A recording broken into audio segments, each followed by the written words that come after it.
Assalamualaikum warahmatullahi wabarakatuh. Alhamdulillah.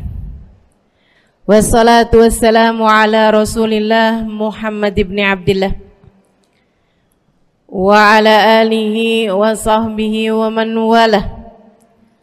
Subhanaka la ilma lana illa ma 'allamtana innaka antal alimul hakim. Rabbi shrah li sadri wa yassir li amri wahlul 'uqdatan min lisani yafqahu qawli.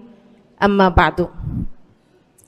Alhamdulillah, ibu-ibu sekalian saya muliakan, hadiah indah di mana Allah mengizinkan kepada kita untuk menghadapnya. Bukan main. Siapa kita ini sampai diizinkan Allah untuk bolak-balik menghadap kepada Allah Subhanahu wa taala dalam salat-salat kita? Saya pernah dengar dari para guru-guru kami, guru-guru saya. Mereka mengatakan di saat orang salat, di saat kamu salat, di saat saya salat, bukan hanya karena saya mau sholat, kamu mau sholat, akan tetapi karena kamu dianggap mulia di mata Allah, sehingga Allah izinkan dirimu untuk menghadap padanya. Ketika saya sholat, bukan hanya karena saya mau sholat, akan tetapi karena saya punya nilai di mata Allah, sehingga Allah izinkan kepada saya untuk menghadap padanya. Sebaliknya, ketika kamu tidak mau sholat, bukan hanya karena kamu tidak mau sholat, akan tetapi karena kamu sudah jatuh dalam pandangan Allah, terhina dalam pandangan Allah, sehingga Allah tidak lagi mengizinkan kepadamu untuk menghadap kepadanya. Ketika seseorang tidak sholat, bukan hanya karena dia tidak mau sholat, akan tetapi karena ia sudah tidak lagi bernilai di mata Allah, sehingga Allah tidak izinkan dia untuk menghadap padanya.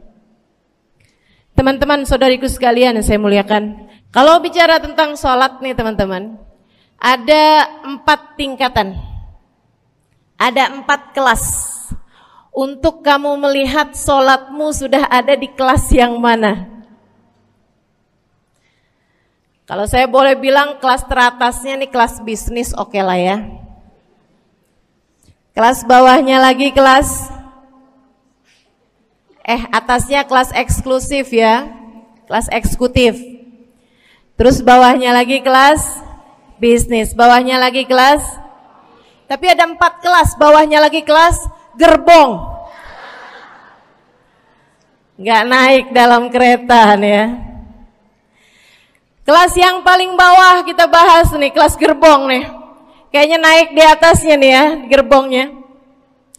Teman-teman sekalian, orang yang di saat mengerjakan sholat, dia kerjakan juga, tapi merasanya sebagai beban. Ya ampun, udah maghrib aja, baru juga asar. Ya ampun, males banget dah. Ini gak ada rusuh nih, kita kan lagi jalan-jalan nih, kita kan lagi belanja nih di Tanah Abang. Itu jamaah aja gimana sholatnya? Nah ini orang-orang yang menganggap sholatnya sebagai beban, malas kalau disuruh sholat, terutamanya subuh. Terutamanya sholat subuh. Ini Allah ceritakan orang-orang yang seperti ini adalah kelompoknya orang munafik, naudzubillah. Alladzina idza qamu ila sholati qamu kusala. Orang-orang yang kalau disuruh sholat bangun juga sih, tapi malas banget. Setan nih nemenin dia, kayak naroin batu di atas kepalanya, bikin dia berat mau ngerjain sholat. Kalau lagi tidur, ngipas-ngipasin matanya, bobo aja lagi. 5 menit lagi, 5 menit lagi. Bangun-bangun udah siang. Pernah terjadi padamu?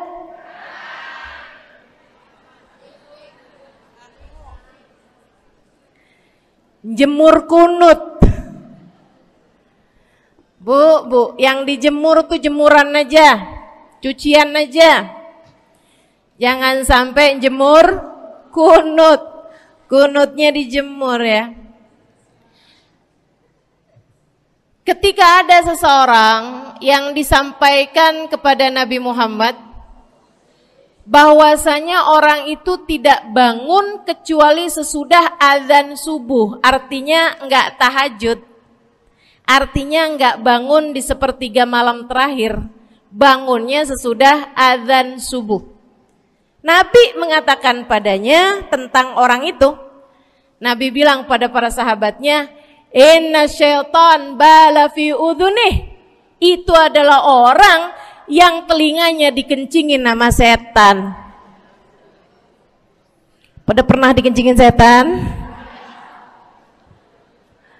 Kalau bangunnya habis adzan tuh dikencingin setan.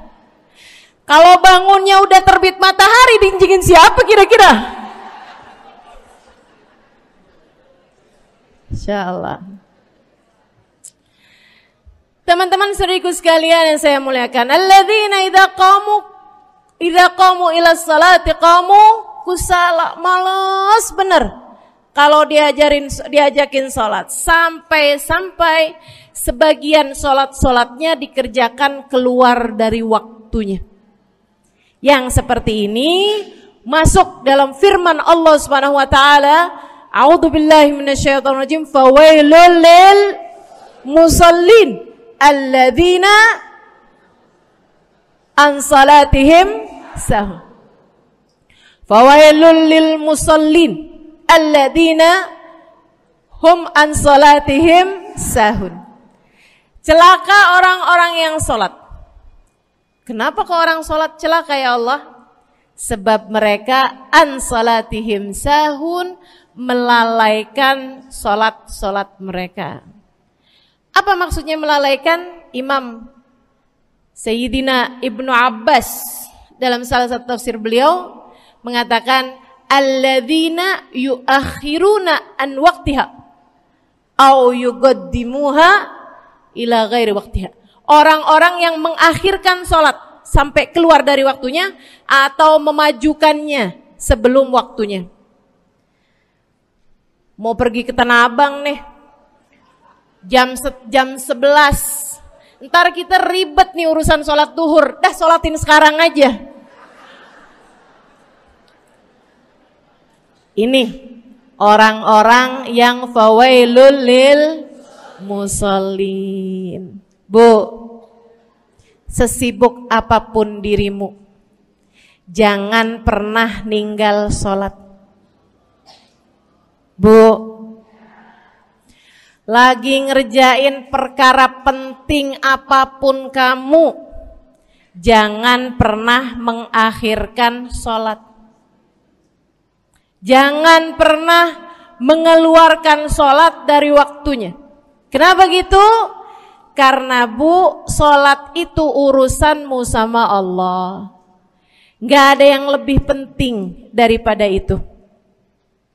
Gak ada yang lebih penting daripada itu. Siapa yang mementingkan Allah, dia bakal dipentingin sama Allah. Siapa yang meremehkan salatnya, berarti dia telah meremehkan Allah. Siapa yang meremehkan Allah, dia akan diremehkan oleh Allah. Na'udzubillah min dzalik. Buat adik-adik jomblo, jangan pernah mau kawin sama orang yang gak sholat. Biarpun kamu udah nunggu cukup lama, kalau ada yang lamar kamu dan dia gak sholat, jangan mau bu. Dek, ibu-ibu juga, kalau ada yang janda di sini,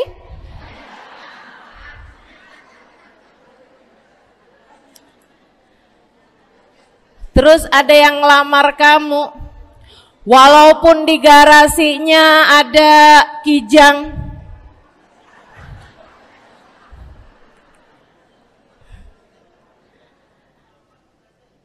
ada bebek,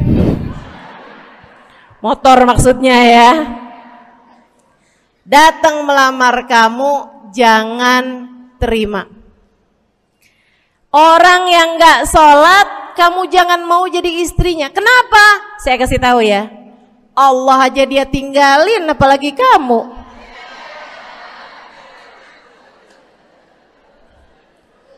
Allah aja dia tinggalin. Siapa yang tidak berguna baginya peringatan Allah, maka tidak akan berguna baginya peringatan dari siapapun. Tapi dia mencintai saya, Ustazah. Dia mencintai saya cinta mati katanya. Sekarang tungguin setahun 2 tahun, cintanya hilang, tinggal matinya. Tapi dia mencintai saya luar biasa, Ustazah. Dia tak sanggup hidup tanpa saya. Itu namanya cinta monyet. Tungguin 2 tahun, cintanya hilang, tinggal. Jangan temenan sama orang gak sholat. Dia telah jatuh di mata Allah. Maka kita pun belajar buat jadi orang-orang yang terus mendaki, terus meraih rahmatnya Allah, terus belajar buat jadi salah satu orang yang dipandang dengan rahmat oleh Allah Subhanahu wa taala. Salah satunya dengan cara kita memuliakan sholat, kita menjaga sholat.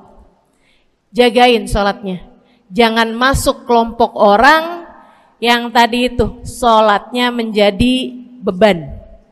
Ini kelompok paling bawah nih.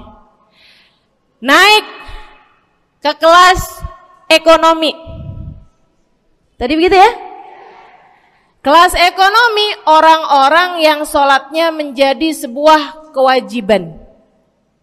Dia kerjain, dia tahu itu wajib, dia gak akan tinggalin. Tapi sama halnya dengan kewajiban-kewajiban yang lain. Kita nih kalau mikirnya kewajiban, Bu, kalau nggak diwajibin lagi seneng. Betul nggak? Masih ada kayak beratnya gitu ngerjain sholat. Orang yang sholatnya dianggap sebagai kewajiban. Kayak anak-anak sekolah tuh, wajib pakai seragam, wajib ngerjain PR.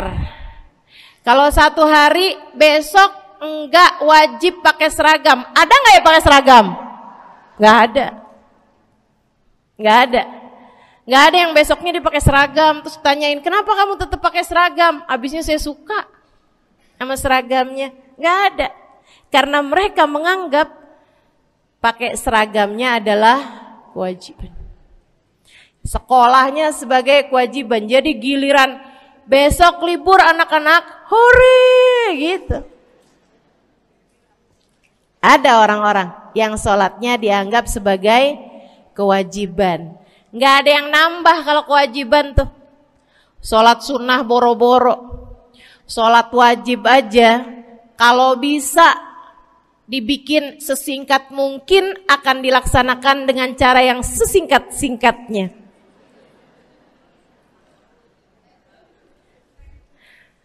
Habis ruku i'tidal sujud cepet bener ya.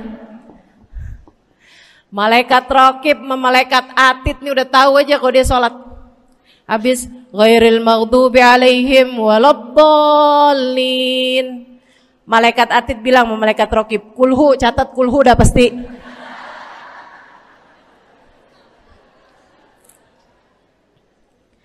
Kulhu aja gak kelar-kelar.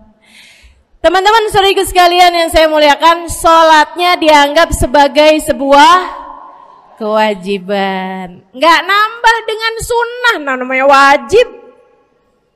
Kita naik lagi insya Allah.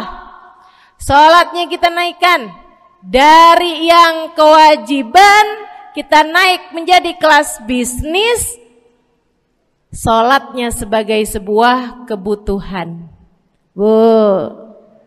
Mudah-mudahan nih ibu-ibu, teman-teman semuanya yang sedang menyimak kajian pada hari ini, saya doakan, karena saya berharap saya pun juga didoakan, agar menjadi salah satu orang yang sudah berada dalam tingkatan ini.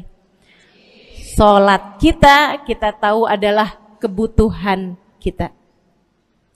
Sama kayak kebutuhan makan, Bu. Ibu kenyang nggak kalau makan nasi doang 2 piring? Kenyang. Siapa yang bilang nggak kenyang? Kalau kamu makan nasi doang sepiring, kenyang apa nggak kenyang? Kenyang.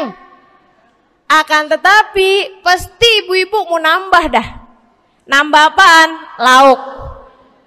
Nambah lauknya. Ada ikan asin, ada sayur asem, langsung pada lapar nih.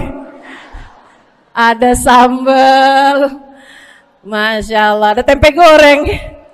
Udah Bu ya, tetangga lewat kagak nyadar. Masya Allah. Teman-teman saudara sekalian, kita nambah, bahkan udah kenyang pun kita masih cari lagi tambahan. Makanan apa nih yang bisa kita makan? Karena kita tahu makan adalah sebuah kebutuhan kita. Kita perlu sama makan. Kita butuh sama makan. Maka demikian pula dengan orang-orang yang sholatnya sudah dia tahu adalah sebagai sebuah kebutuhan. Cukup sih duhur 4 rakaat, dia nambah. Ada qobliyahnya, ada ba'diyahnya. Jam-jam 9 pagi nggak ada sholat wajib sih, tapi pengen ngemil, ya Bu ya, dengan cara kerjain sholat duha. Malam-malam abisnya isya, ampun mau tidur, ingat katanya Nabi, pesannya kepada Sayyidina Abu Hurairah, wasani habibi, kata Abu Hurairah, an utir qabla an anam. Kekasih saya Nabi besar Muhammad, kata Abu Hurairah, kasih pesan pada saya untuk jangan tidur sebelum sholat witir. Jadi habis kelar sholat isya langsung sambung sama witirnya. Dia tahu sholatnya adalah sebagai sebuah kebutuhan. Kebutuhan. Saya butuh untuk sholat karena saya butuh kepada Allah. Saya perlu sholat karena saya perlu kepada Allah. Saya perlu sholat karena saya tahu urusan saya sebesar apapun saya rasakan adalah kecil dalam pandangan Allah. Saya perlu sholat karena permasalahan dalam hidup saya yang saya rasakan sebesar gunung di atas pundak saya, di atas punggung saya, di hadapan Allah tak sampai seperti setitik debu yang mudah saja untuk dia angkatkan dari kehidupan saya. Maka kita pun menjadikan sholat sebagai sebuah kebutuhan. Lagi sakit, jangan ninggal sholat. Kenapa? Kamu menghadap kepada yang punya kesehatan. Lagi banyak utang, jangan ninggal sholat. Sama, jangan utang lagi. Karena kamu menghadap kepada pemilik segala kekuasaan, pemilik dunia dan akhirat, pemilik semua uang di atas muka bumi ini adalah Allah. Makanya Habib Ali Habsyi, penulis kitab Maulid Simtud Durar, yang tadi ibu-ibu baca maulidnya, beliau pernah bilang, Ada dalam salah satu diwan beliau. Diwan tuh syair-syair beliau itu ya. Ali idza qad marid syafahu fi'lus shalah la'alla syirrus sifa fi wad'i tilkal jibah. Kata beliau, Ali nih kalau lagi sakit, nih Habib Ali ya, beliau tuh padahal punya amal ibadah sangat banyak. Tapi Habib Ali bilang, Ali idza qad marid syafahu fi'lus shalah. Ali nih kalau lagi sakit, sembuhnya sama sholat. Sembuhnya sama sholat. La'alla sirrus sifa. Rasa-rasanya memang Allah letakkan rahasia kesembuhan ada pada fi wad'i tilkal jibah, terletakkannya jabhah kita, dahi kita di tempat sujud. Di sana semua permasalahan-permasalahan dalam hidupmu menjadi ringan. Saat kamu meletakkan dahimu di tempat sujud, kamu berbisik lirih kepada Allah, akan tetapi suaramu didengar sama yang punya arsy. Akan tetapi suara bisikanmu didengar segenap malaikat-malaikat yang ada di atas langit. Kemudian mereka mendoakanmu sehingga Allah mengatakan wasjud waqtarib, sujudlah kamu. Posisi sujudmu itu waqtarib akan membuatmu menjadi dekat dengan Allah Subhanahu wa taala. Sujudlah dan mendekatlah kepadaku, kata Allah. Agrab ma yakunul 'abd min rabbih fa huwa sajid, kata Nabi Muhammad. Fa aktsiru fihi du'a faqamin an yustajabulah. Tempat terdekat seorang hamba dengan Tuhannya adalah saat dia sedang sujud. Maka perbanyaklah doa dalam sujudmu, kata Nabi Muhammad. Doamu sangat mungkin diijabah oleh Allah. Apalagi kalau doanya kamu haturkan di sepertiga malam yang terakhir. Saat-saat di mana kebanyakan manusia di sekelilingmu yang lalai berada dalam tidurnya, berada dalam alam mimpinya. Para ulama tuh sampai bilang, Bu, dari kehususannya sepertiga malam yang terakhir, orang yang ngerjain maksiat aja sepertiga malam yang terakhir tuh tidur. Ibu gak pernah tahu orang-orang pulang diskotik jam berapa? Gak tahu ya, sama. Tapi Bu, yang pasti mereka tuh sepertiga malam yang terakhir malah pada pulang, malah pada tidur gitu. Orang maksiat aja itu sama Allah dibuat tidur tuh di jam-jam yang biasanya turun rahmatnya Allah. Allah mau milih nih mana nih hamba-hambaku, pilihan-pilihanku akan aku bangunkan untuk menghadapku. Kemudian Allah Subhanahu wa taala bertanya, hal min mustaghfirin, hal min taib, hal min talibi hajatin faunilahul matalib. Siapa nih di antara kalian yang lagi mohon doa, minta pertolongan, mohon ampunan, akan aku beri, kata Allah Subhanahu wa taala, sebab kalian meminta pada waktu yang paling aku suka. Kalau punya hajat minta. Kapan mintanya? Dalam sujud. Kapan sujudnya? Dalam sholatmu di sepertiga malam yang terakhir. Bu, ngelihat muka-mukanya pada punya hajat banyak-banyak nih. Gimana tahajudnya? Mudah-mudahan Allah jadikan kita salah satu di antara mereka yang menyibukkan diri di sepertiga malam yang terakhir, insyaallah. Sampai-sampai Bu ya, saya tinggal lama di kota Hadramut dulu. Orang-orang di Hadramut, orang awamnya, itu kalau mereka punya anak kecil umur 1 tahun, 2 tahun, 3 tahun tuh, punya anak bayi, balita gitu. Kalau mereka bangun di sepertiga malam yang terakhir, mereka akan membangunkan anak-anaknya walaupun buat main. Alasannya 2. Yang pertama, agar mereka terbiasa bangun di jam-jam segitu. Nantinya kalau besarnya mereka jadi udah kebiasaan bangun di jam segitu, gampang ngerjain tahajud. Alasan yang kedua, ibu-ibu sekalian, agar anugerah, karunia, rahmat, pemberian Allah yang Allah turunkan di sepertiga malam yang terakhir, anak-anak mereka pun berhak untuk mendapatkannya karena mereka tidak sedang dalam keadaan tidur dan dalam keadaan berjaga. Kan kebalik sama orang kita. Anak-anak kita, cucu-cucu kita kalau bangun jam segitu kita tidurin lagi. Masih malam nak, masih malam. Mama masih ngantuk nak. Masya Allah. Ibu, saya punya ibunya guru saya. Saya punya guru salah satunya dan yang tercinta di hati saya, Sayyidil Habib Umar bin Hafid. Guru saya. Beliau punya ibu namanya Hubabah Zahra.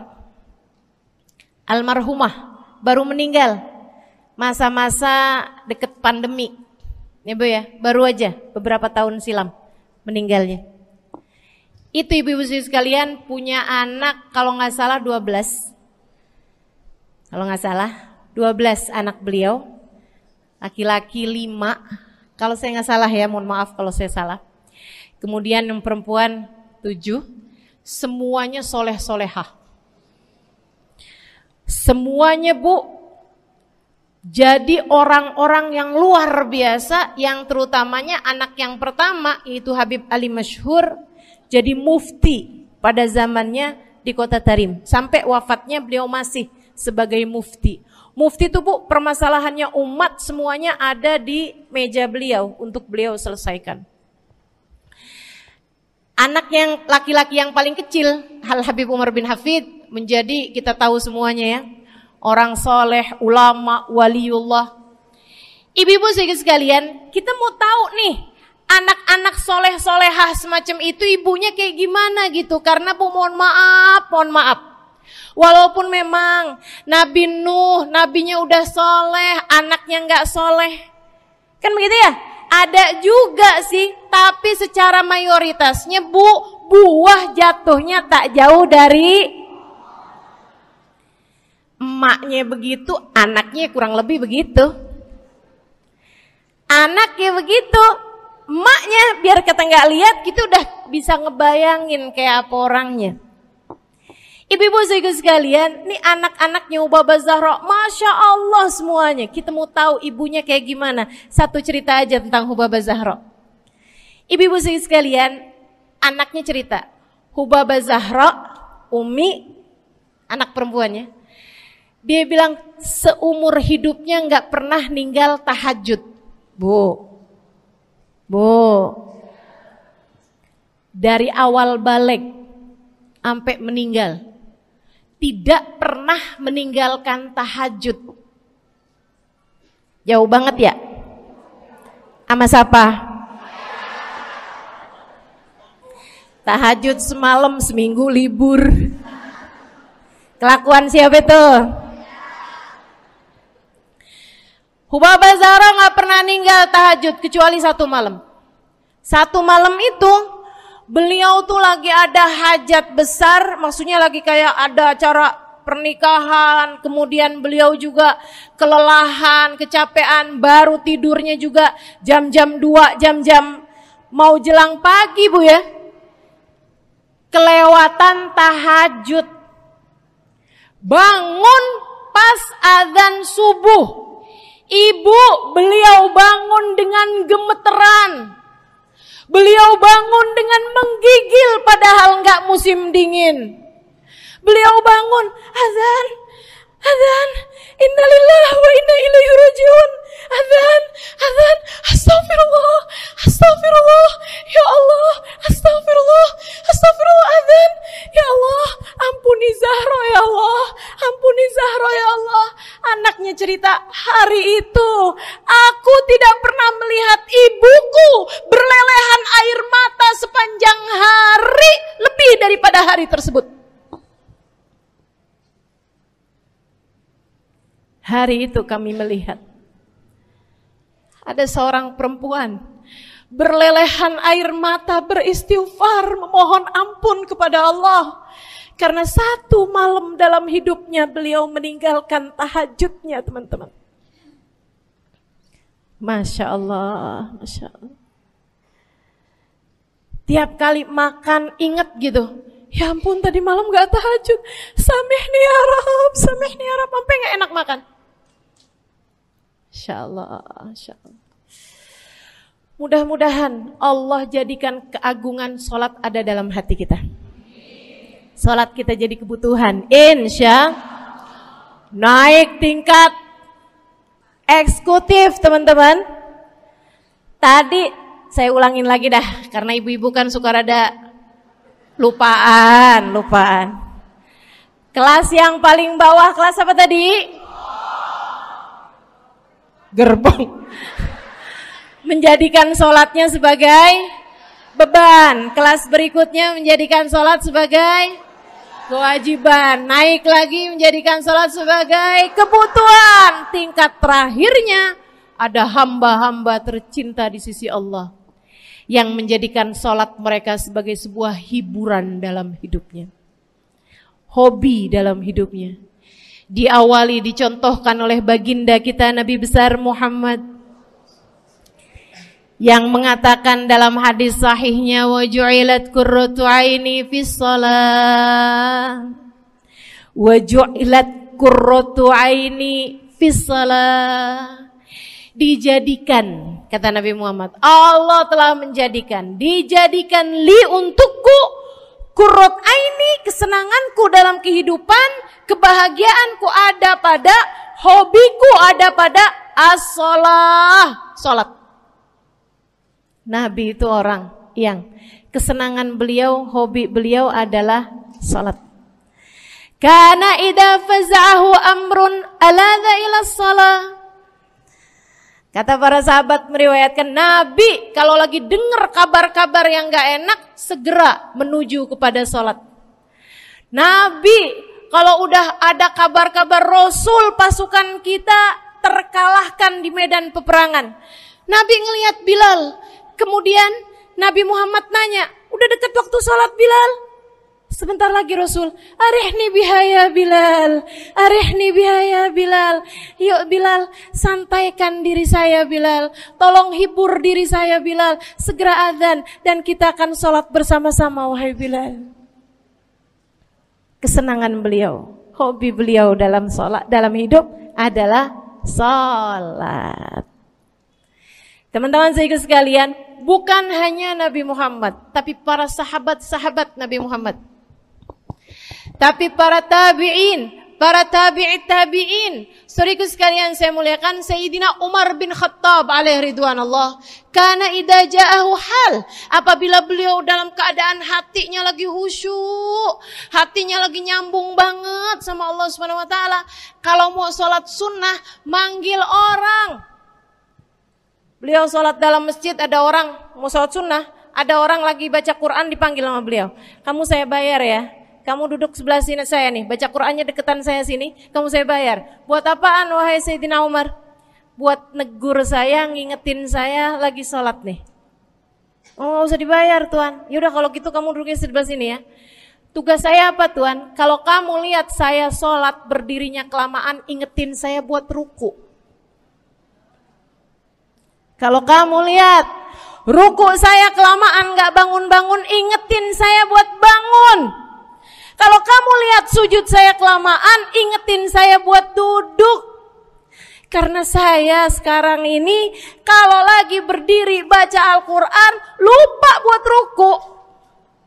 Dari nikmatnya bacaan Quran beliau. Baik Tuan, sholat, baca Fatihah, habis itu baca Quran, surat Al-Quran, dapat selesai satu, kok masih enak, baca lagi, masih enak lagi, baca lagi. Yang sebelah beneran nih gak ruku-ruku. Beliau berdiri kemudian bilang, Tuan ruku, gak kedengeran. Beliau berdiri deketin telinganya, Tuan ruku, belum kedengeran juga. Ruku, Allahu Akbar. Sayyidina Umar bin Khattab. Tabi'in, Sayyidina Ali Zainal Abidin. Pernah lagi sholat, rumahnya kebakaran, teman-teman. Sholat sunnah di waktu malam, rumahnya kebakaran. Orang-orang pada teriak-teriak, Tuan Harik, nar, ya ibn binti Rasulillah, wahai anak dari cucunya Nabi Muhammad, Tuan, ada api di sekitarmu, Tuan, kebakaran, Tuan, kebakaran. Allahu Akbar. Sami Allahu liman hamidah, enggak lihat apa-apa. Habis selesai sholat baru lihat, kebakaran nih rupanya. Orang-orang pada bilang, kami sudah mengingatkanmu Tuan. Apa jawab beliau? Al-hadni an-narul kubro. Di depan saya ada api yang jauh lebih besar, api neraka. Saya nggak lihat api sekecil ini. Masya Allah. Saudaraku sekalian yang saya muliakan, para ulama Allah Subhanahu Wa Taala. Terakhir saya mau ceritakan Sayyidil Habib Abu Bakar As-Sakran, penulis Wirid Sakran. Kalau teman-teman pernah tahu, beliau saudaraku sekalian saya muliakan dapat julukan As-Sakran, orang yang mabuk. Karena mabuk kepada Allah Subhanahu Wa Taala. Beliau pernah satu waktu kena penyakit di punggungnya. Beliau kemudian tanya sama dokter, kata dokter, wah ini nih penyakit mesti diangkat, mesti dioperasi. Ya udahlah, operasiin saya. Disuguhin 1 gelas khamr di waktu yang telah ditetapkan untuk jadi waktu operasi. Apa ini? Khamr, minuman keras. Zaman itu belum ada obat bius. Dia bilang, ini buat apa? Khamr ini Tuan, minuman keras ya, agar engkau nggak sadar. Jadi enak gitu kita ngoperasinya. Dia bilang, saya mau dengan kesehatan saya kepengen ngerjain taat kepada Allah, saya nggak mau. Saya dapetin kesehatan saya dengan cara mengerjakan yang diharamkan Allah, yaitu minuman keras. Saya nggak perlu ini. Waduh, kalau gitu nggak bisa dioperasi Tuan. Kenapa soalnya? Ya nanti kan kesakitan, nanti susah operasinya gitu. Oh gampang. Kalau kalian pengen bikin saya nggak sadar, nggak perlu minuman keras. Terus gimana? Operasikan kalau saya sedang sholat. Maka mulailah, dokter-dokter udah pada siap. Beliau lagi sholat sunnah ya Bu ya. Allahu Akbar gitu. Mulai dokter buka baju belakangnya, mulai Bu digunting kulitnya, digergaji tulangnya. Beliau Bu mukanya meringis saja enggak. Beliau ruku, dokternya ikutan nungging. Beliau sujud, dokternya ikutan menunduk juga. Beliau sholat nikmat banget. Sampai beliau selesai dari sholat, beliau nanya sama dokter-dokternya, kenapa gak nurut tadi tuh waktu saya sholat mestinya operasi. Kata dokter, udah selesai Bib dari tadi. Masya Allah. Radiyallahu ta'ala anhum wardahum. Ini bukan kelas-kelas kita. Saya cuma ceritain aja sama ibu-ibu. Bukan berarti ibu-ibu nanti pas waktu sakit bilang sama dokter-dokter gak usah dibius. Beda hati Bu, beda hati. Ibu ya, beda iman, beda semuanya kita sama mereka. Yang pasti, makanya saya kan yang ini gak doa nih. Pas yang kebutuhan tuh baru saya doa. Kenapa? Karena kayaknya tingkatan kita dah Bu ya. Mentok dah di sampai kebutuhan itu dah. Insyaallah, mudah-mudahan Allah jadikan kita orang yang menjaga salat insyaallah. Rabbi jalni muqimas shalah wa min dzurriyyati amin. Rabbi jalni muqimas shalah wa min dzurriyyati amin. Rabbi jalna muqimis shalah wa min dzurriyyatina rabbana wa taqabbal du'a. Ala hadhihi niyyah bi kunniyah salihah ila hadratin nabi al-fatihah. Syaitanir rajim. Bismillahirrahmanirrahim. Alhamdulillahirabbil alamin. Ar-Rahmanir-Rahim, Maliki Yaumiddin, Iyyaka na'budu wa iyyaka nasta'in. Ihdinas siratal mustaqim, siratal ladzina an'amta 'alaihim, ghairil maghdubi 'alaihim waladdallin. Amin. Taqabbalallahu minna wa minkum, taqabbal ya karim. Sama-sama kita hormati, kita sayangi segenap keluarga besar dari Majelis Ta'lim Raudhatul Aliyah di bawah pimpinan Ibu Ayu Komaladewi Kita doakan semoga beliau beserta segenap keluarganya senantiasa dalam limpahan rahmat ridha Allah Subhanahu wa taala. Juga kita doakan Ustazah Nabilah Al-Haddad sebagai pengasuh di majelis ta'lim ini, sebagai pimpinan di majelis ta'lim ini, Bu Ayu dan Ustazah Nabilah sekeluarga semuanya insyaallah senantiasa dalam pandangan kasih sayang Allah SWT. Panjangkan umurnya, disehatkan badannya, dimudahkan urusannya, kabulkan hajatnya, semakin dicinta Allah SWT dan Rasulnya. Para ustadzah, para hubabah, para syarifah, para pimpinan pondok pesantren, para pimpinan majelis ta'lim, yang mudah-mudahan semuanya dalam limpahan rahmat ridha Allah SWT, serta tentu saja semua yang hadir di majelis ini, baik ibu-ibu, kakak-kakak, adik-adik, anak-anak, yang mudah-mudahan semuanya dirahmati Allah, disayang Allah, dibahagiakan Allah, diistiqomahkan jalannya menuju ridha Allah Subhanahu wa taala, insyaallah diistiqomahkan jalannya menuju surga Allah Subhanahu wa taala. Amin ya rabbal alamin. Qul amantu billah thumma istaqim, kata Nabi Muhammad sallallahu alaihi wasallam kepada seorang pemuda yang meminta nasihat. Ya Rasulullah, ausini, wahai Rasul, tolong nasihati aku. Kita kalau ketemu orang mulia jangan minta duit, Bu.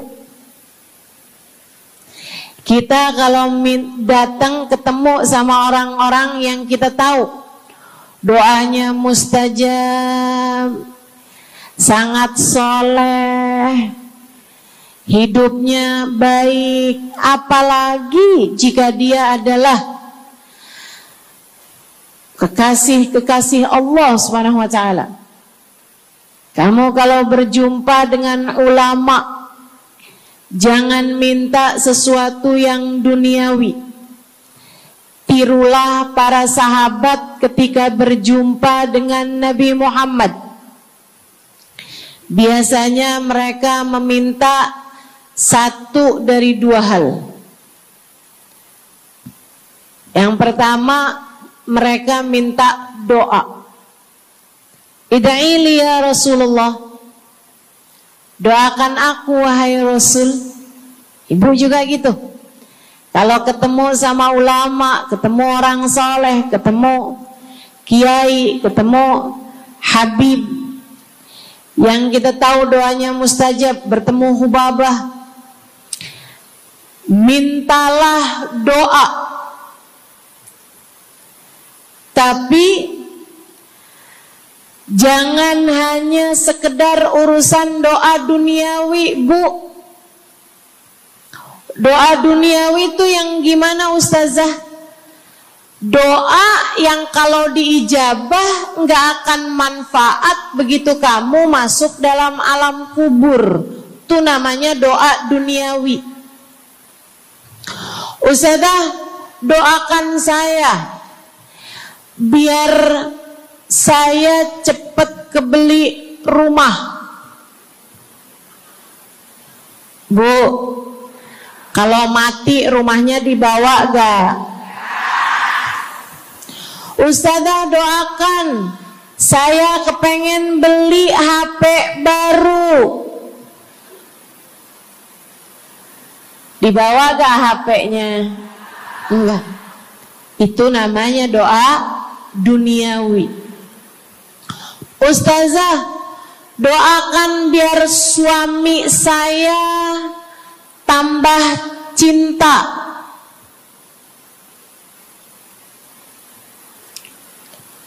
Kalau mati suaminya dibawa gak Bu?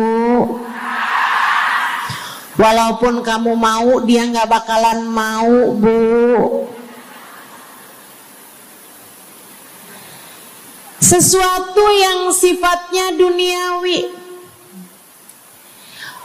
Ustazah, doakan biar anak saya soleh. Duniawi apa bukan? Bukan. Sebab kesolehan anak akan jadi tambahan bekal bagimu ketika kamu masuk dalam alam kubur. Jadi nggak boleh nih ustazah doa urusan duniawi atau minta didoakan urusan-urusan duniawi. Boleh, tapi jangan cuma itu. Nanti takutnya kamu nyesel. Kalau selama di dunia kamu doanya hanya untuk urusan dunia, takutnya begitu masuk dalam kuburan sudah tidak ada lagi doa yang akan Allah ijabah untukmu ketika kamu ada dalam alam kubur nanti. Sayang-sayang. Jadi kalau doa, prioritaskan urusan akhirat. Insya saya berasa banget jadi orang yang sering dimintain doa sekaligus juga sering minta doa. Saya kalau ketemu orang saleh, ketemu habaib, ketemu hubabah, saya akan minta doa, nggak pernah minta duit saya.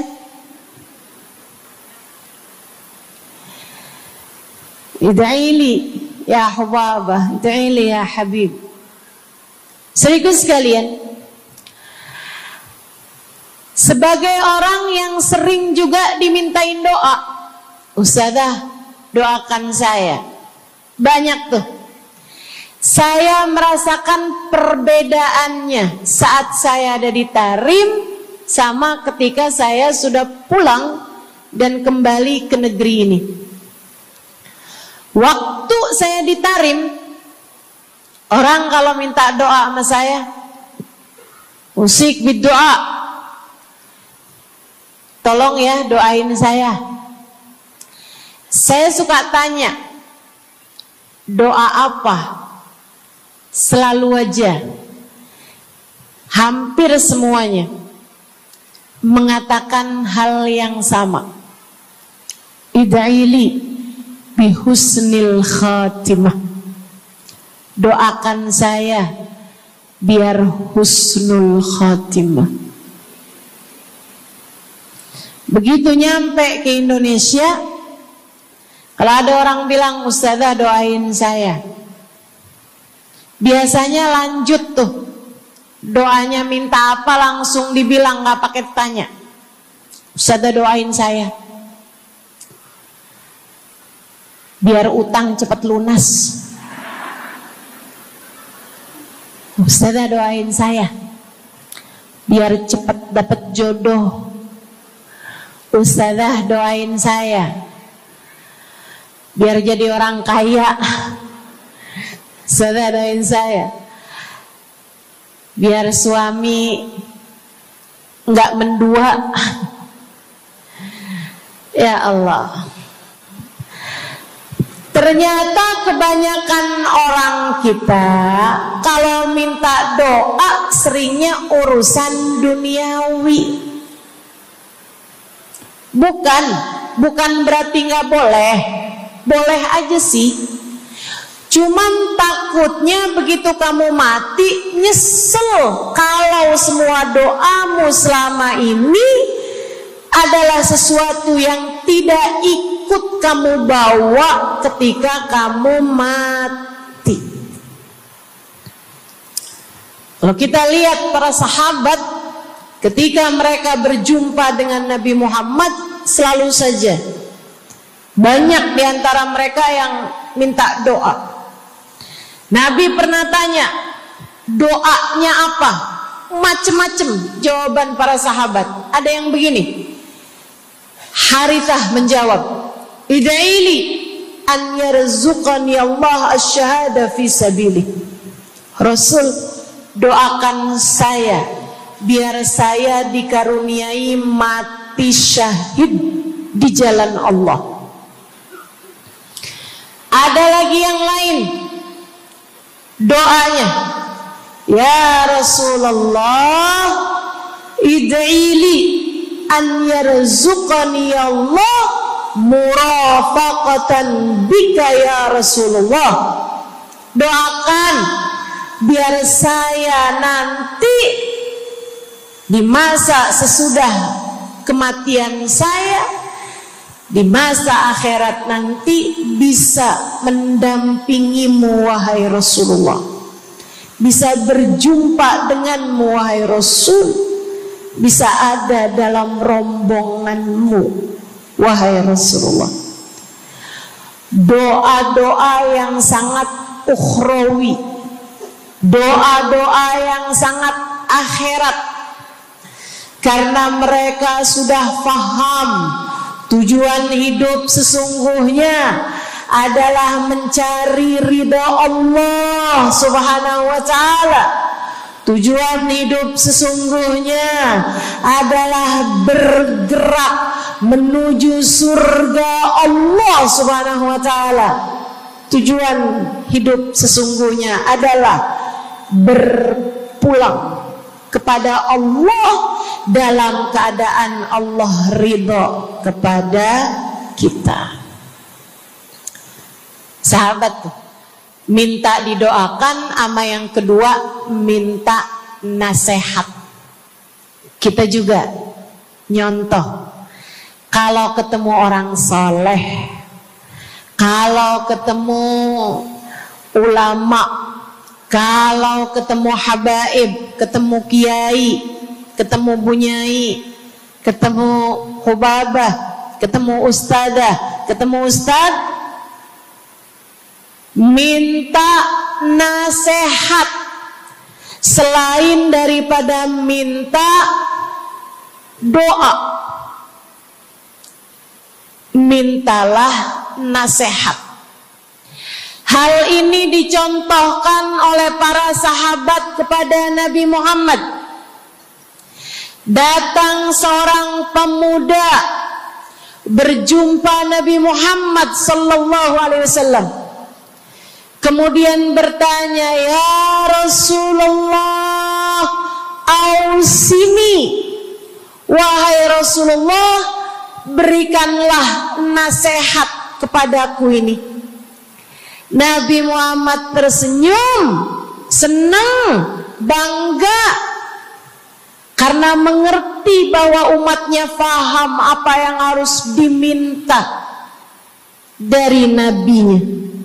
Nabi berkata kepadanya, qul amantu billah thumma istaqim.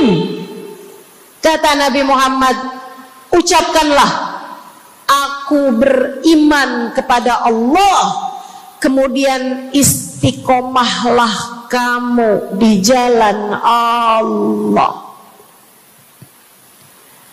Nasihat Nabi Muhammad buat pemuda tersebut, nasihat Nabi Muhammad buat pemuda-pemuda umatnya sepanjang zaman.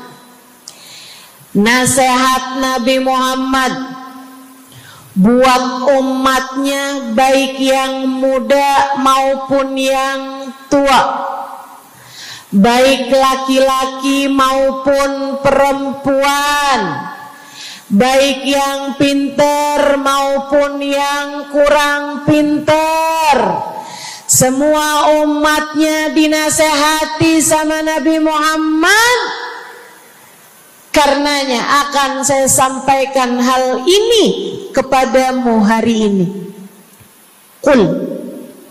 Quli, ucapkanlah, amantu billah, aku beriman kepada Allah. Tsumastaqimi, kemudian istiqomahlah kamu, wahai saudariku, di jalan Allah. Katakanlah, aku beriman kepada Allah, kemudian istiqomahlah. Istiqomahlah. Nasihat yang sangat indah dari baginda kita Nabi besar Muhammad, yang Allah karuniakan kepadanya jawami'al kalim,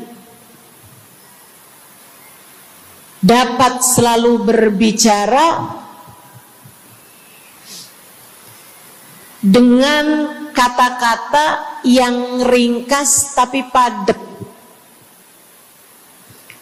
Nabi itu ucapannya ringkas tapi padat. Nggak kayak saya, Bu, udahlah panjang dan ya, mudah-mudahan Allah jadikan ucapan-ucapan kita jadi kalimat-kalimat yang akan membawa kita menuju surga. Jadi ucapan-ucapan yang akan bawa kita menuju ridha Allah SWT. Ibu-ibu, kita sama-sama belajar, biar kalau ngomong itu enggak panjang-panjang, akan tetapi bermutu, berkualitas. Terutama Bu, ibu kalau ngomong sama anak-anak ibu, kadang-kadang panjang bener. Padahal itu aja, anak sampai hafal. Iya mah, katanya gitu. Betul gitu? Nabi kalau ngomong pendek aja tapi penuh makna. Nabi kalau bicara seringkali nggak panjang-panjang tapi sangat berarti. Satu hadis beliau saja bisa disyarahkan, diberi keterangan, hingga bahkan berkitab-kitab banyaknya. Ibu-ibu sekalian, salah satu dari ucapan ringkasnya Nabi Muhammad, amantu billah, kata Nabi, qul amantu billah, tsumastaqim, ucapkanlah, aku beriman kepada Allah, kemudian istiqomahlah di jalan Allah. Apa itu istiqomah? Lurus, jangan belok-belok. Lurus, jalan terus. Jalannya adalah jalan yang lurus. Itu yang selalu kita minta dalam tiap rakaat sholat kita. Kita berdoa kepada Allah, ihdinas siratal, ya Allah, tempuhkanlah untuk hidup kami ini jalanmu yang lurus. Sama kayak kamu lagi bilang, ya Allah, karuniakanlah dalam kehidupan kami keistiqomahan di jalanmu ya Allah. Kamu selalu minta istiqomah 17 kali sekurangnya tiap hari.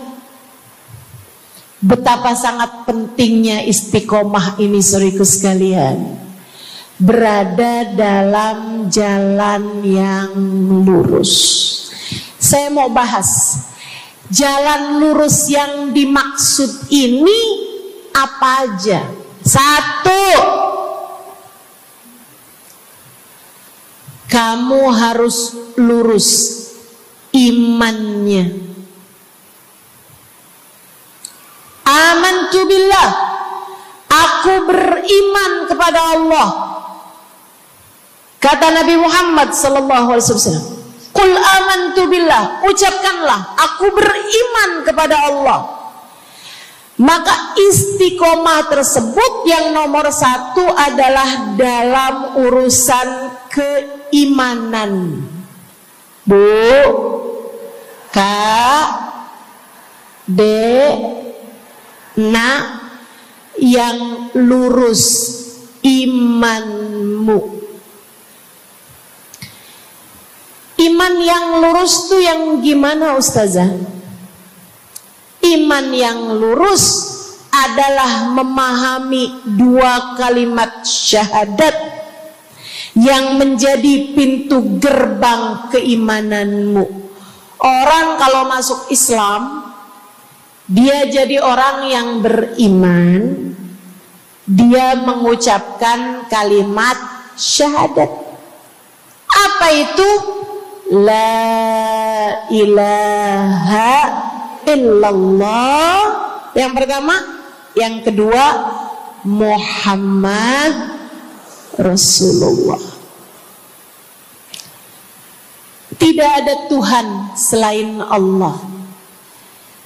Itu harus kamu miliki dalam hatimu secara lurus, istiqomah.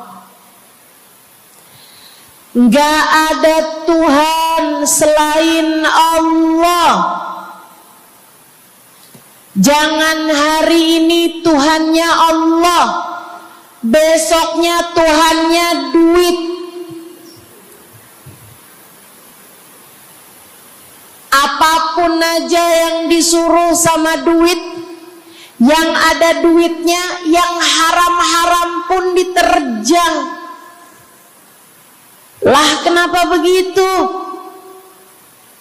Saudaraku sekalian, qul amantu billah, ucapkan aku beriman kepada Allah, aku faham arti la ilaha illallah. Tidak ada Tuhan selain Allah. Tidak ada yang mengatur kehidupan selain Allah. Tidak ada yang memberi rezeki selain Allah. Maka berimanlah kepada Allah. Kalau ada istri bilang sama suaminya, kalau kamu nanti pulang bawa duit, ahlan wa sahlan, selamat datang. Tapi kalau kamu pulang nanti nggak bawa duit, silakan tidur di luar.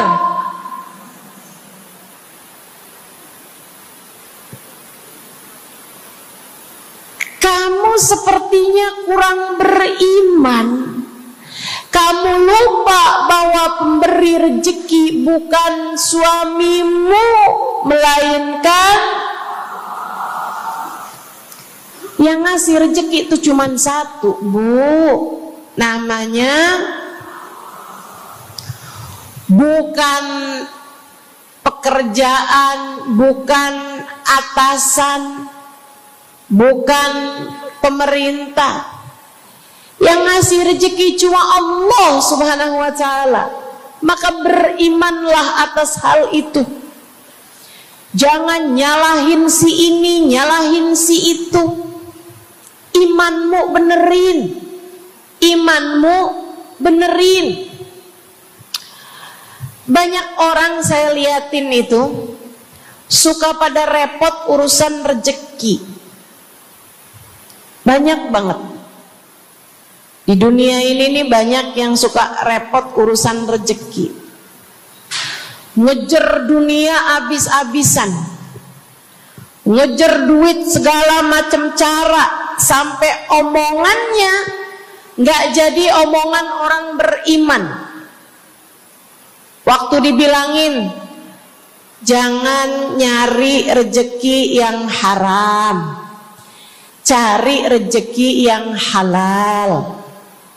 Jangan berani ngambil yang bukan hakmu. Dia bilang begini nih, ya ustazah nggak tahu zaman sekarang, jangankan nyari yang halal, nyari yang haram juga susah saja.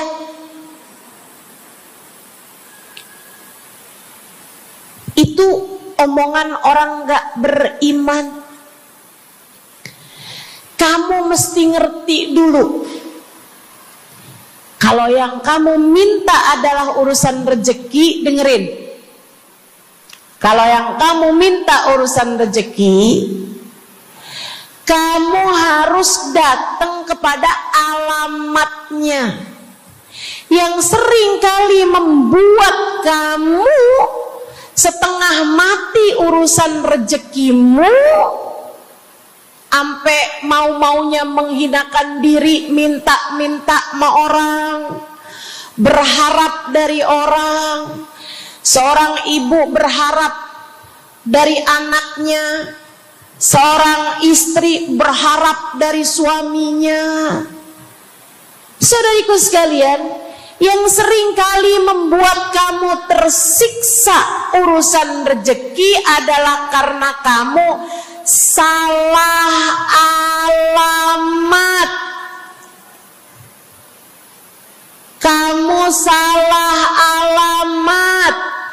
Kamu sedang tersesat jalan.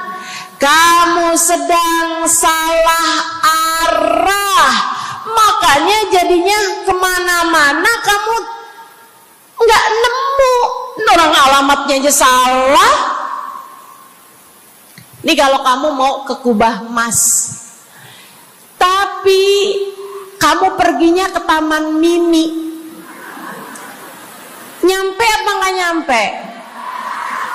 Dapat apa enggak majelisnya? Nggak dapat. Kenapa? Salah alamat. Yang dicari Kubah Mas, kamu perginya ke Keong Mas. Nggak nyampe, nggak dapat. Saya kasih tahu padamu, alamat rezekimu ada pada Allah. Alamat rezekimu ada pada Allah. Alamat rezekimu ada pada Allah. Maka berimanlah kepadanya, fahamilah arti la ilaha illallah. Tidak ada Tuhan kecuali Allah. Gak ada yang ngasih rezeki selain kamu. Lagi sakit, kamu mau nyari obat, saya kasih tahu alamat obatmu. Alamat yang bisa menyembuhkanmu hanya satu, namanya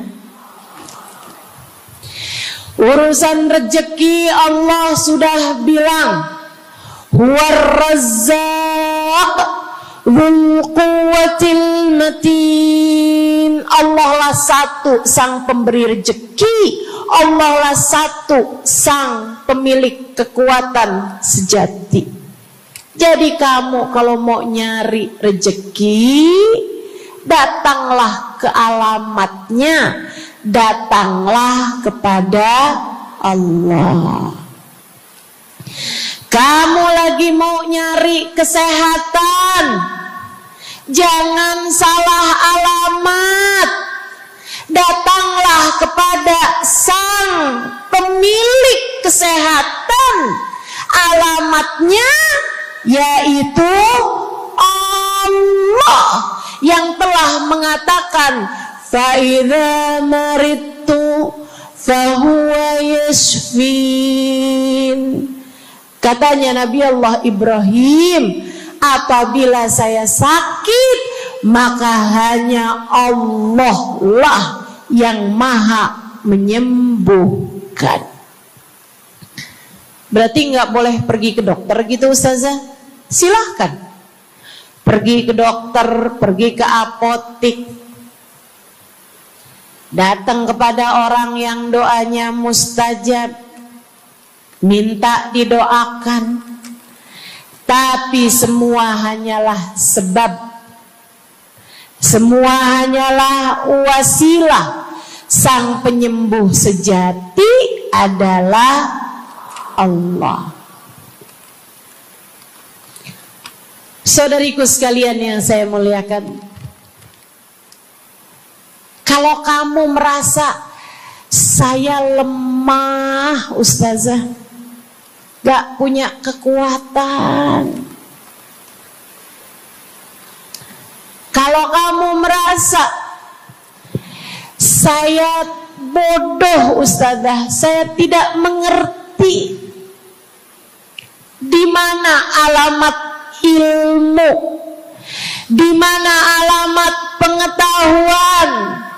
Bu, Kak, Nak, anak-anak nih yang masih lagi belajar di pondok pesantren, yang masih lagi belajar di mana-mana, saya kasih tahu padamu, alamat ilmu ada pada Zat yang Maha Satu, namanya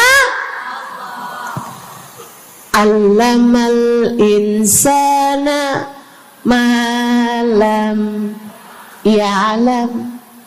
Allah lah yang mengajari manusia apa yang tidak dia ketahui. Pengen dapat ilmu, datanglah kepada Allah. Pengen punya kekuatan, datanglah kepada Allah. Saya udah tua Ustazah, saya janda pula Ustazah, saya nggak punya kekuatan ya Ustazah. Kekuatanmu hanya ada pada Zat yang Maha Satu, Allah Subhanahu wa Ta'ala. Datanglah selalu padanya. Imanmu jangan biarkan ia naik turun. Imanmu biarkan ia kokoh di dalam hatimu. Jangan percaya kalau ada yang bilang kekuatan ada pada uang. Jangan percaya. Percaya hanya satu aja, kekuatan ada pada Allah. Jangan percaya orang bilang kekuatan ada pada kecantikan. Kalau kamu cantik, kamu kuat, suamimu gak akan kemana-mana. Jangan percaya, Bu.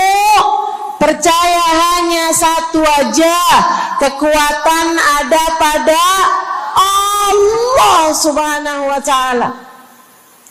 Kamu takut terjadi hal-hal yang buruk bagimu, bagi anak-anakmu. Kamu kepengen ada yang jaga. Ibu, nggak usah pusing-pusing mau nyari bodyguard, nggak usah pusing-pusing mau sewa security, pengamanan. Sebab sang pemberi keamanan hanya satu, namanya Wallahu ya'simuka minan nas. Hanya Allah satu yang dapat menjagamu dari kejahatan manusia. Qul a'udzu birabbin nas. Katakanlah, aku berlindung kepada sang penjaga manusia, sang pemelihara manusia, sang pengasuh manusia, Allah Subhanahu wa ta'ala. Berimanlah padanya, istiqomahlah.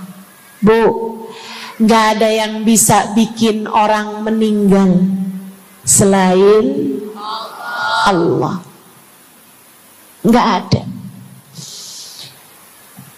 Tapi dia ditabrak orang, Ustazah. Kalau gak ditabrak dia gak bakalan mati. Kamu kebalik. Justru karena dia harus mati, Allah jadikan dia ditabrak. Jelas? Ini imannya mesti yang benar nih. Jangan kamu kira ini ada dokter malpraktek sehingga dia kemudian meninggal dunia. Jangan kamu kira karena salah minum obat dia mati. Bukan, ibu-ibu sekalian, justru karena dia harus mati, karenanya kemudian ketemu sama dokter yang malpraktek lah, ketemu sama obat yang salah lah. Itu hanya sebab kematiannya itu sendiri. Allah udah bilang, idza jaa ajaluhum la yastakhiruna sa'atan wa la yastaqdimun. Apabila datang ajal seseorang, nggak ada siapapun yang bisa memajukan barang semenit pun, nggak ada yang bisa memundurkan meski sesaat sekalipun. Nggak ada. Emang udah kepastiannya. Waktunya mati ya mati, Bu. Gak ada yang bisa menghidupkan, sekaligus tidak ada yang bisa mematikan selain Allah. Itu artinya istiqomah dalam iman.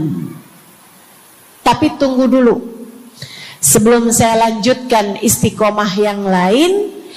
Selain beriman kepada Allah, kamu juga harus beriman kepada Nabi Muhammad. Kamu harus beriman kepada Nabi Muhammad. Beriman bahwa beliau adalah, a'udzubillahi minasyaitonirrajim, qul innama ana basyarum mithlukum yuha ilayya. Dua-duanya harus seimbang. Innama ana basyarum mithlukum, tapi juga yuha ilayya. Katakanlah wahai Nabi Muhammad, aku adalah seorang manusia seperti kalian. Saya punya badan, saya punya perasaan. Kalau nggak makan-makan saya lapar. Kalau habis makan nggak minum saya haus. Kalau beberapa hari saya nggak tidur, saya ngantuk. Qul innama ana basyarun. Sampaikan kepada manusia, aku adalah seorang manusia seperti kalian juga. Ama anak cinta, lama nggak ketemu sama istri, kangen. Katakan wahai Nabi Muhammad, ana basyarum mithlukum, saya manusia seperti kalian juga. Kalau ada yang disayang kemudian meninggal, sedih. Karena Nabi adalah seorang manusia. Tapi tunggu dulu, Beliau tidak hanya sekedar manusia, itu adalah satu sisi kehidupan Nabi Muhammad. Jangan lupa, innama ana basyarum mithlukum, tapi yuha ilayya, aku diberi wahyu, aku hamba wahyu, aku berbincang-bincang dengan Allah, kalian tidak. Aku berbicara langsung dengan Allah, kata Nabi Muhammad, kalian tidak. Aku dituruni malaikat Jibril, kalian tidak. Aku diberi wahyu Al-Quran 30 juz, kalian tidak barang seayat pun. Nih, kalau saya perhatikan, imannya umat manusia yang beriman kepada Allah sekalipun menjadi cacat ketika tidak beriman kepada Nabi Muhammad. Lihatin, mohon maaf, orang Yahudi, Bu, beriman kepada Allah. Kamu kalau nanya sama orang Yahudi, Tuhanmu siapa? Allah.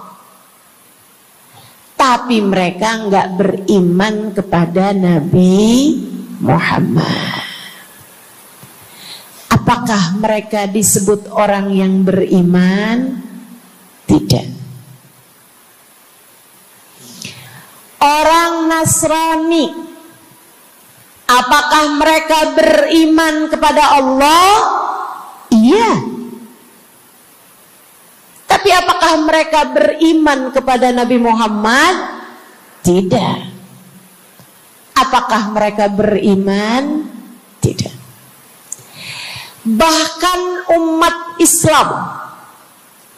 Islam ada yang mempercayai sesudah Nabi Muhammad ada nabi yang lain, namanya Mirza Ghulam Ahmad, sehingga mereka menyebut agama mereka Islam, tapi agama Islamnya pakai ada kelanjutannya, Islam Ahmadiyah. Apakah mereka beriman? Tidak.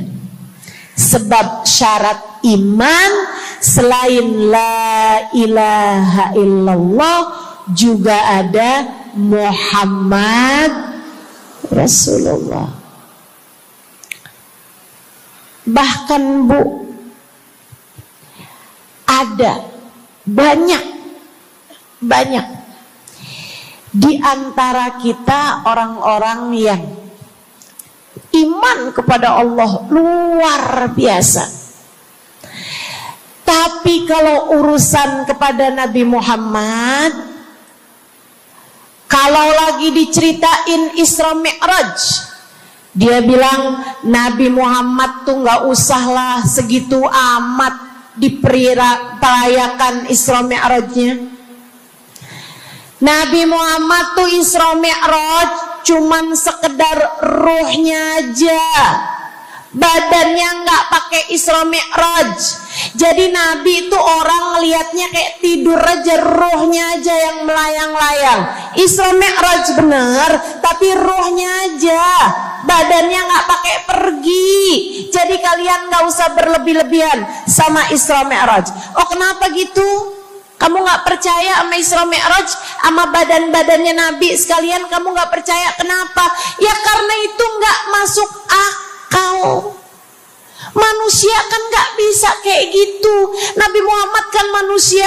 Kamu lupa bahwa Nabi walaupun manusia, beliau adalah yuha ilayya. Beliau adalah hamba wahyu. Ketika diceritakan tentang mukjizatnya Nabi Muhammad, yang bisa memperbanyak makanan, bahkan ada Ghazal, ada rusa yang berbicara dengan Nabi Muhammad, ada unta yang sujud kepada Nabi Muhammad, ada pohon yang datang kepada Nabi Muhammad dengan mencabut akarnya, kemudian berjalan dengan akarnya menuju Nabi Muhammad. Ketika dipanggil, kemudian sujud pohon tersebut kepada Nabi Muhammad sallallahu alaihi wasallam dan bertanya, "Mengapa engkau memanggilku wahai Nabi?" Dia nggak percaya, nggak masuk di akal. Itu hanyalah dongeng. Kita bilang tapi hadisnya sahih, riwayatnya Ibnu Mas'ud yang menceritakan hal itu, hingga bahkan Sahibul Burdah menuliskannya. Katanya Sahibul Burdah Imamul Busiri, ja'at lidakwatihil asjaru sajidatan tamshi ilaihi ala saqin bila qadami. Datang ketika dipanggil sama Nabi Muhammad pepohonan. Mereka datang dengan, mereka berjalan dengan akar-akar mereka, kemudian sujud di hadapan Nabi Muhammad. Ini tentang iman. Mereka nggak percaya. Mereka ngakunya paling beriman. Mereka ngakunya paling lurus imannya. Tapi kenapa kalau mengenai Nabi Muhammad kamu menjadi timpang? Ketika melihat orang ramai-ramai bersolawat kepada Nabi Muhammad, mereka kegerahan. Ketika melihat orang-orang ramai datang ke majelis-majelis maulid, merayakan, bergembira atas lahirnya Nabi Muhammad, mereka kegerahan sampai mereka bikin GAM. Apaan tuh? Gerakan anti maulid. Oh, ada lagi mereka menyebut diri mereka GAS. Apaan tuh? Saya tanya. Gerakan anti solawat lah. Kenapa kamu kegerahan sama Nabi Muhammad? Hah? Kenapa kamu ngerasa kayak takut banget umat begitu cinta sama Nabi Muhammad? Ada apa denganmu? Kamu lupa Nabi Muhammad memang manusia, tapi qul innama ana basyarum mithlukum yuha ilayya. Jangan pernah pisahkan Nabi, meskipun beliau seorang manusia seperti kita, tapi beliau adalah hamba wahyu. Beliau adalah hamba wahyu. Kamu gerah banget orang bersolawat sama Nabi Muhammad. Ada masalah apa sama kamu? Kamu gerah banget orang baca maulid Nabi Muhammad. Bahkan ada orang-orang yang ngaku paling Islam, tapi gerah banget ngelihat orang berziarah ke makam Nabi Muhammad. Ada masalah apa sama kamu? Yang bermasalah bukan kami umat Nabi Muhammad. Yang bermasalah adalah imanmu. Sebab ketika kita diminta beriman kepada Nabi Muhammad, jangan hanya fokus kepada kemanusiaan Nabi Muhammad, fokuslah pula kepada beliau sebagai hamba wahyu. Saudaraku sekalian yang saya muliakan, istiqomah dalam iman. Beriman kepada Allah, beriman kepada Rasulullah. Cinta kepada Allah, cinta kepada Rasulullah. Cinta kepada Rasulullah, cinta kepada keluarga Rasulullah, cinta kepada sahabat Rasulullah, dan istiqomahlah dalam cinta tersebut. Jadi istiqomah menuju ridha Allah yang pertama adalah istiqomah dalam iman. Yang kedua, istiqomah dalam taat.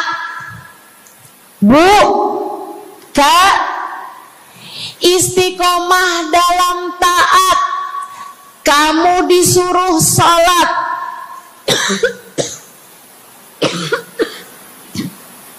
istiqomahlah. Jangan tinggal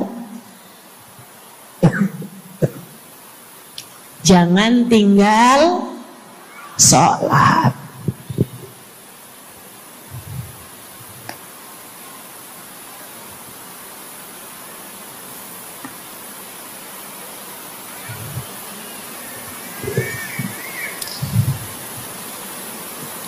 Kamu diperintah buat puasa Ramadan, jangan tinggal puasa.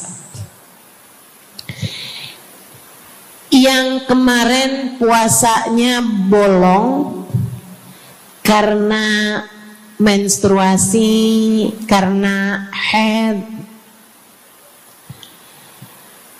karena nifas misalnya, kamu wajib untuk bayar hutang puasa di hari-hari yang seperti ini. Jangan sampai hutang kamu nggak dibayar. Kadang-kadang sampai Syakban belum lunas juga. Pas ditanya, kamu kok nggak bayar-bayar utangnya tuh? Habisnya nggak ada yang nagih. Kamu minta siapa yang nagih? Israel. Jangan sampai datang malaikat Israel mencabut nyawamu, sementara kamu masih punya hutang puasa yang belum kamu lunasi. Kamu diperintah Allah buat taat. Istiqomahlah dalam jalan taatmu. Jangan tinggal perintah Allah. Dek, kalau kamu dilamar sama laki-laki yang gak sholat, jangan mau. Tapi dia baik, Ustazah. Baik menurut siapa? Dek, orang ninggal sholat artinya dia ninggal Allah. Saya bilangin, kalau Allah aja dia tinggal, apalagi kamu. Dia bilang dia gak bakal ninggalin saya, Ustazah, karena katanya dia gak sanggup hidup tanpa saya. Dek, jangan percaya. Jangan percaya. Allah aja dia tinggalin loh, apalagi kamu. Apalagi kamu. Orang yang, kata para ulama nih Bu, Dek, orang yang peringatan Allah tidak bermanfaat padanya, dia tidak akan bermanfaat dengan peringatan siapapun. Kalau lagi lagi cinta sih dia bisa ngomong apa aja. Tapi percayalah, yang bisa ninggal Allah, dia bisa ninggal siapapun. Istiqomahlah di jalan Allah. Istiqomah di jalan Allah. Jangan berani ninggal Allah. Jangan berani ninggal salat. Jangan berani ninggal ibadah. Kenapa gitu Ustazah? Karena yang pegang nasib kamu Allah. Ini nasihat abah saya yang akan saya pegang sampai kapanpun. Abah saya pernah pulang-pulang dari kerjanya, dia cerita, abah tadi ketemu sama orang yang dulu abah pengen